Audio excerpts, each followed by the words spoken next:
say me nine me put my check up to phone.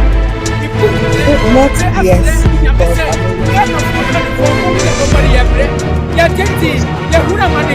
Yeah, who am I? Yeah, who am I? Yeah, who am I? Yeah, who am I? In Ghana. And secondly, as Ghanaian, we heard a man from Nigeria claiming to be, according to the Ghana National Council, he is claiming to be a king. it sounds Netflix script. Especially the Igbo and the so-called Igbo king. This is a message to him. He is to be very, very vigilant. Not people.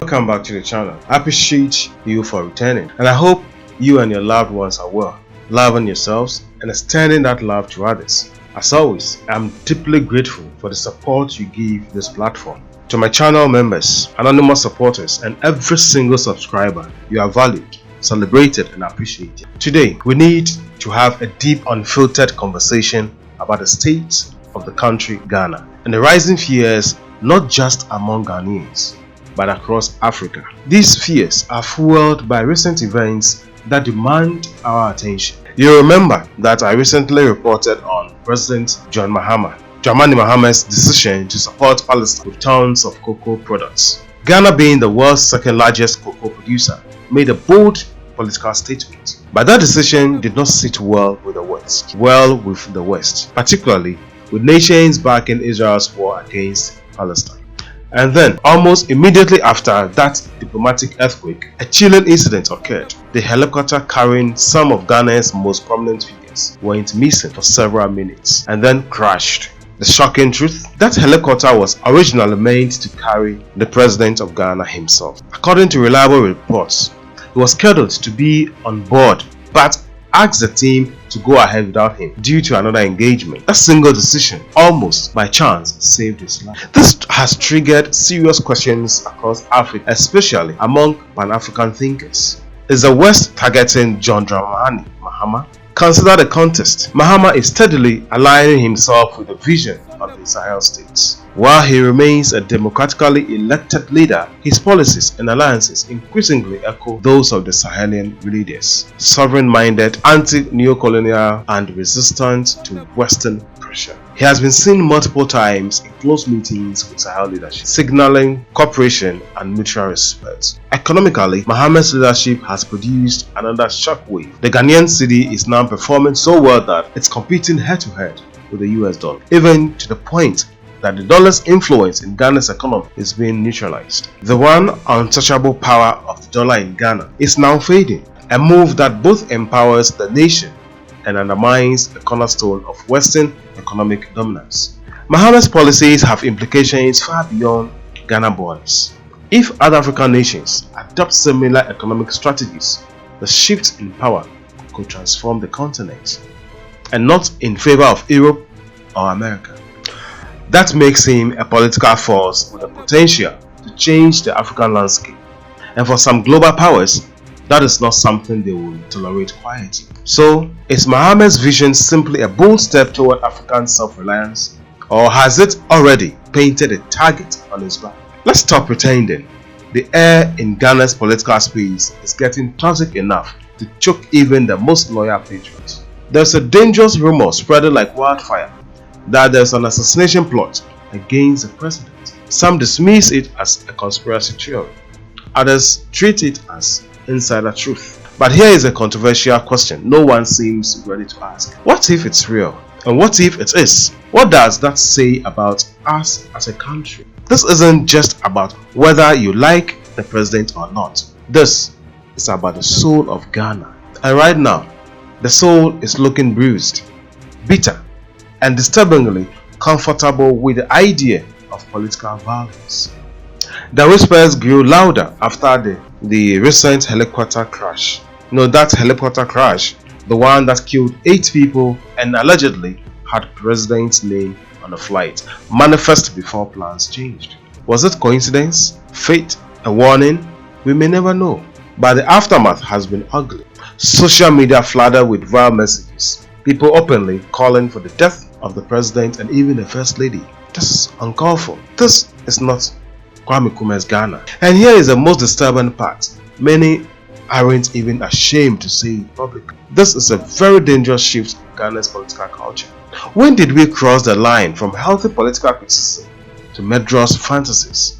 We have become a society that pretends democracy is about shouting the loudest, but only when we agree with a voice. And now it's not just disagreement, it's elimination. If you want to see what happens to countries that normalize such things, look at our neighbors with histories of coups and assassinations. None of those countries became better places afterward. Mahama's second coming, this looked like Ghana is dancing with political death. President John Mahama is walking into a political storm that could either crown him as Ghana's greatest modern leader or bury him as its most tragic mistake. He is one of the rarest figures in African politics, a man who lost power in a democratic election, faced public rejection, then returned from political exile to reclaim the presidency. That's not just rare, it's dangerous.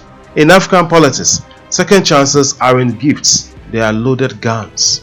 This is not about support or loyalty, it's about survival.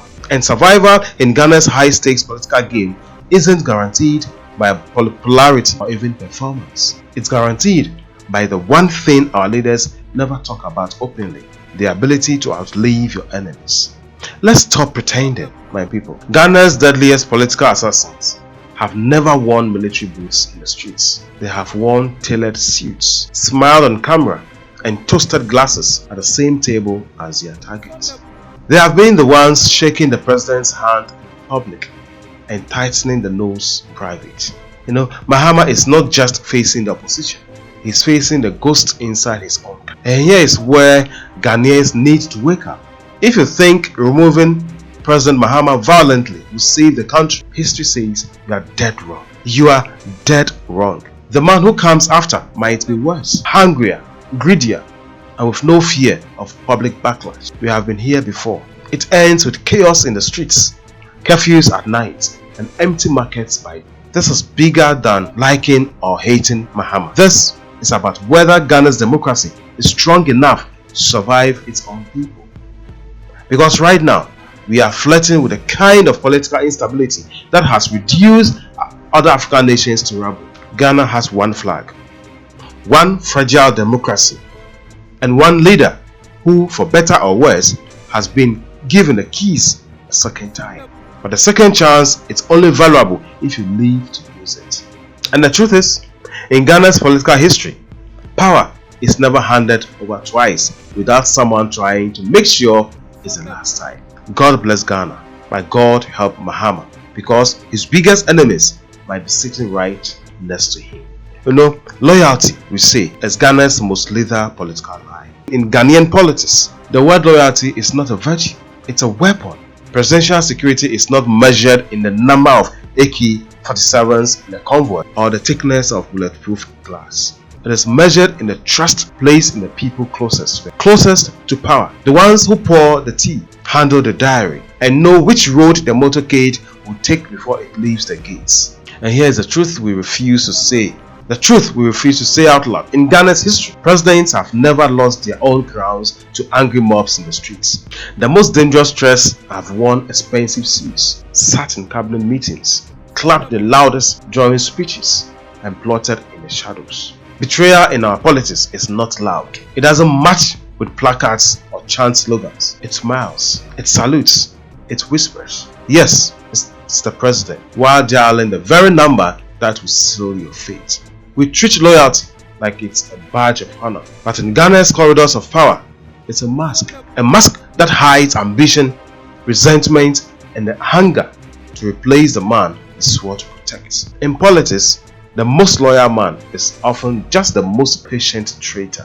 Mahama's second presidency is not just about policies or promises. It's about whether he can survive the people standing right next to him. History tells us that in Ghana, coups are not always staged in the barracks. Sometimes they are staged boardrooms, and the man with the friendless handshake may be holding the sharpest knife. That's it. Let's rip the mask off this madness. It is reckless, it is cowardly, it is national suicide. You think a bullet will deliver a situation? History says it will deliver someone worse, someone hungrier for power, dirtier with corruption, and too paranoid to ever allow another free election. Our history and the scars of our neighbors are written in the same ink. Soldiers flooding the streets, gunfire in the night, bodies in shallow graves, and the country crawling in the mud of generations. Once you kill the rule of law, it doesn't come back with flowers. It comes back with more blood, more chains, and fewer voices left to speak. This is a brutal truth. A brutal truth. You don't have to be Mahama's fan to grasp this. The moment you take out a leader chosen at the ballot, you burn down the people's choice. You don't just kill a man, you assassinate the very foundations of the state. Ghana has one flag, one fragile democracy, one chance to prove that power can pass without a coffin in the middle of the road. Right now, that democracy is not bulletproof. It's hanging by a single fraying thread.